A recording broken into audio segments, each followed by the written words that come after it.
అందరికీ నమస్కారం. కామారెడ్డి జిల్లా విద్యాశాఖకి ఒక శుభ పరిణామం.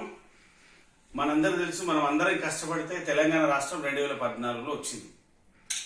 కానీ 2016లో కామారెడ్డి జిల్లా ఏర్పడింది. కామారెడ్డి జిల్లా ఏర్పడినప్పటి నుంచి ఇప్పటి వరకు చూస్తే దాదాపు 10 సంవత్సరాలు గడిచిపోతున్నట్టే లెక్క. మరి అప్పటి నుంచి ఇప్పటి వరకు నిజామాబాద్కి వెళ్ళి పేపర్లు వాల్యుయేషన్ చేసినాం మనం. కానీ పిఆర్టీ తెలంగాణ కామారెడ్డి జిల్లా ఆధ్వర్యంలో నేను, మా ప్రధాన కార్యదర్శి గారు గౌరవ హర్షవర్ధన్ రెడ్డి గారితో కలిసి పివి శ్రీహరి గారు, మన పరీక్షల విభాగం డైరెక్టర్ గారికి మేము మెమోరాండం సమర్పించినాం.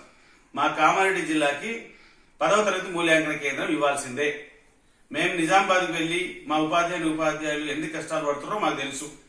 ఆ కష్టాలకి ఫుల్ స్టాప్ పెట్టాలిగా, కాబట్టి తప్పకుండా మాకు మూల్యాంకన కేంద్రాన్ని ఇవ్వాల్సిందే అని మేము పట్టుబట్టడంతో ఆల్రెడీ ఇప్పటికే కామారెడ్డి జిల్లా డిఓ గారికి ఆదేశాలు అందినాయి.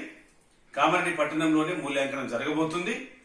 ఈ మూల్యాంకన కేంద్రంకు ఆమోదించిన మా డిఓ రాజు గారికి హృదయపూర్వకంగా ధన్యవాదాలు తెలియజేస్తున్నాం. ఒక్క ప్రభుత్వ ఉపాధ్యాయులే కాదు, నెక్స్ట్ మా స్టెప్ ఖచ్చితంగా ఎక్కడైతే కస్తూర్బాలలో సిఆర్పీలుగా, కంప్యూటర్ ఆపరేటర్లుగా, ఎంఐసీలుగా ఈ సర్వశిక్ష అభియాన్లో పనిచేస్తున్న వాళ్ళ టార్గెట్ మాది. వాళ్ళందరికీ మినిమం టైం స్కేల్ వచ్చేటట్టు, వాళ్ళకి రెగ్యులర్ అయ్యేటట్టు మా నెక్స్ట్ ఎజెండా అదే ఉంటది.